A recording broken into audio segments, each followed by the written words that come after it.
Welcome to CSP 340, Chapter 1, Special Education and Inclusive Education.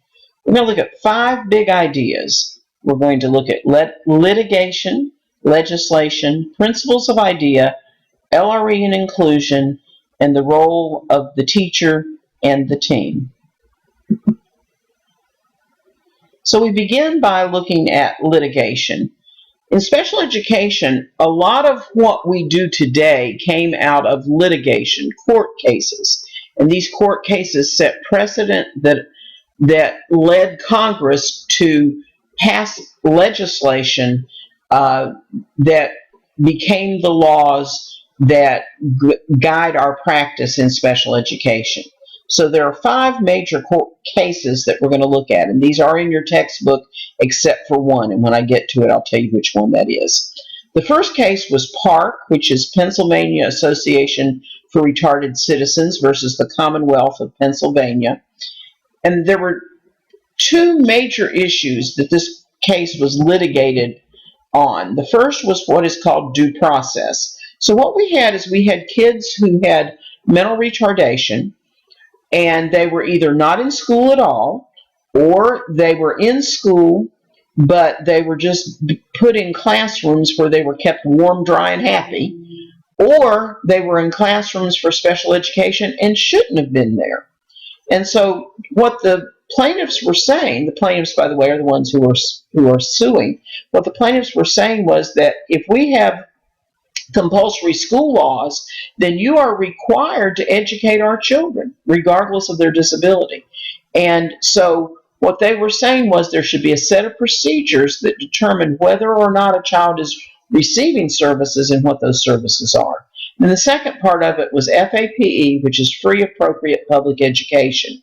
What that meant was that if my child is in school, if my child is school age, then you are required to educate them. You can't charge me more. And the education my child gets has to be appropriate for their needs, free, appropriate public education. As the court went through the issues, what the big question that the judge had was, it was the issue of educability. In other words, can everybody learn? The state of Pennsylvania was saying that some children are so low functioning that they can't learn. And so as a result of that, then they don't have to be in school. And what the judge ruled was that all children can learn, even if it's just how to feed yourself and dress yourself. And so the schools must educate everybody. The second court case was Mills versus Board of Education, Washington, D.C. Same 2 issues, due process and FAPE. But when it came to court, the issue here was that the District of Columbia said, we would love to serve all these children. Problem is, we don't have money. And so after a period of serving all the children that needed services, they quit serving them, and they put them on waiting lists. And they said, as soon as we get the funding, then we'll serve them. And again, the judge said, if they are identified, they must be served, and you cannot have a waiting list. So later when we look at the law and we look at zero reject, then we'll find that zero reject comes from this Mills case. The third case, and this is the one that is not in your book, is Mattie T. versus Holiday. This one is in Mississippi. And this case had to do with due process and FAPE, just like the other 2 cases, but it also had to do with non-discriminatory assessment. So what was happening here was that the plaintiffs were claiming that children with disabilities who were African American were being disproportionately identified as having disabilities, and it was because of the procedures in the due process and the types of assessments that they were using that was causing that. And so the big issue in Mattie T. became disproportionate representation. Little piece of oddness here, the Mattie T. case was actually originally filed in the 1980s. It was not settled until 2011. And so this is a case that dragged through the courts for years and years and years. Later on, we'll probably talk a little more about Mattie T. The next one is Rowley. This is Hendrick Hudson versus Rowley. Amy Rowley was a little girl who had a hearing impairment. Her parents were saying that the school should pay for a interpreter for her. And they went to court. The district said that they were not required to pay for extra personnel for this child. What the judge said was that because she actually was doing well in school, she was making A's and B's, because she was doing fine socially, then the school actually was not required to provide related services, which a sign language interpreter would be a related service. What the court said was that the school is required to give sufficient services, but not best services. If the parents wanted a sign language interpreter, they could pay for it. Now, this did not mean that we didn't have to provide sign language interpreters. What it meant was that we only had to provide one if the child needed that to benefit from the education. The last case is the most controversial one, and it's called Honig versus Doe. And this had to do with some young men who had a learning disability came to school with a weapon. And so the question was that could they be expelled from school for bringing a weapon to school? Now, this is before we had the rules we have now about weapons, and so it was much more of a judgment case. And the question was, can a child with a disability ever be suspended or expelled from school? Or can you always argue that the reason they act the way they do is because of their disability and they can't help it? And so two things came out of Honig versus Doe. One was that if a child has a disability and they have behavior problems on top of that disability, then their IEP has to have a behavior plan. The second thing was that you have to do a manifestation determination. And what that means is that before we can decide whether a child can be suspended or expelled, we have to decide whether what they're doing is a result of their disability. And so the question that we ask is, do they understand the consequences of their action, and can they control their action?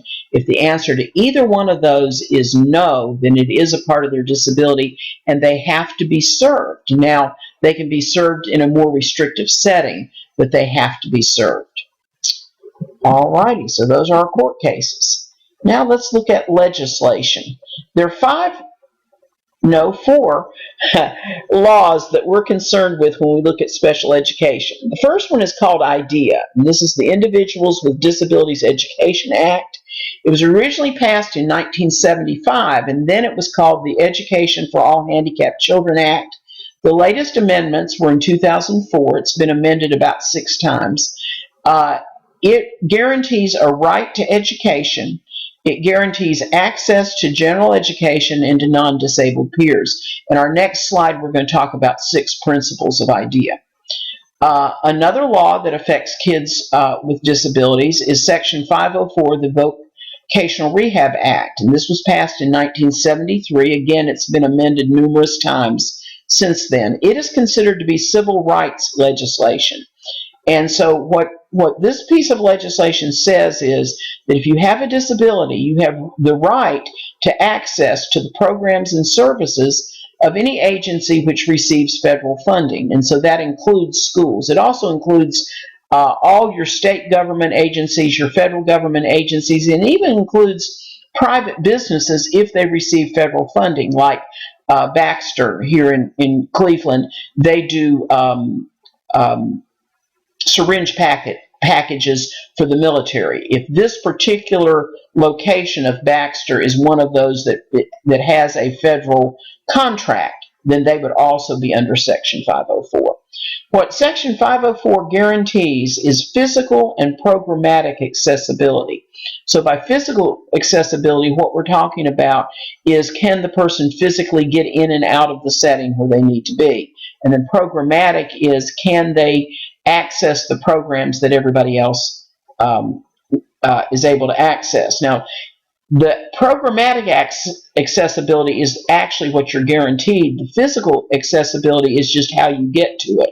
So an example of that would be at Delta State. If you were taking a class that was in Bailey, and second floor of Bailey doesn't have an elevator, then they don't have to put in an elevator, but they have to move that classroom to a building that does. if you're in a wheelchair. Okay, the next one is ADA, the Americans with Disabilities Act, and it was passed in 1990. It is also civil rights legislation, and it prohibits discrimination against people with disabilities in the private sector. And so this applies to everything that's not covered under 504 is covered under ADA. But it also includes some other items. It includes employment, accommodations, services, transportation, and telecommunications. And so Delta State, for instance, is under 504, but we're also under ADA. Public schools are also under both. No Child Left Behind. This is originally the 1965 Elementary and Secondary Schools Act, which has been amended numerous times since 1965. This version of it was passed in 2001, and the major features are accountability, so that's where all that testing comes in, flexibility, that schools are allowed to try different things as long as they are accountable, school choice, so that if a school district is not meeting the standards, then parents can choose to put their children in a school that is meeting the standards. Scientifically based research, that we have to base our teaching on what we know scientifically has been proven to work, and then highly qualified teachers, that teachers have to meet the standards for state accreditation. Next thing we're going to look at is the principles of IDEA, and there are 6 major principles of IDEA. The first is zero reject. We talked about that when we were talking about Mills. The idea of that is if you're eligible, you must be placed, you must be served. Can't be put on a waiting list. FAP, IEP. We talked about FAPE, which was the principle that most of those court cases were based on. IEP is an individualized education plan, and that's how we guarantee that a person is getting their appropriate education. And we'll look at that in more detail later. LRE is least restrictive environment, and we're going to talk about that in a separate slide. Due process, I talked about that's everybody has to have the same set of procedures when they're being considered for placement in special education, and in how their program is delivered to them once they're in special education. Non-discriminatory evaluation means you have to be tested in your native language, you have to be tested by a qualified person, you have to, it has to be a valid test, it has to be testing what it says it's going to test. And then parental participation, that nothing can be done on behalf of a child without informed parental consent. The next thing we look at is LRE. And when we're looking at LRE, what we're looking at is the idea that we have a continuum of placements from the least specialized, least separate, to the most specialized, most separate. So the least specialized would be the general ed classroom. Then general ed with consultation or co-teaching, a special ed person in the room. Then an itinerant teacher, that's a special ed teacher that goes from classroom to classroom. A lot of times we call those inclusion teachers. Resource teacher, a resource teacher pulls the kids out for an hour or 2 a day. Self-contained class, that's where the child is with a special teacher for more than 40% of the day. Special day school, where everybody at the school has a disability. Homebound or hospital instruction for kids that either are not physically able to come to school or have some sort of behavior issue. And then residential school, typically for kids who have hearing impairments or kids with significant multiple disabilities.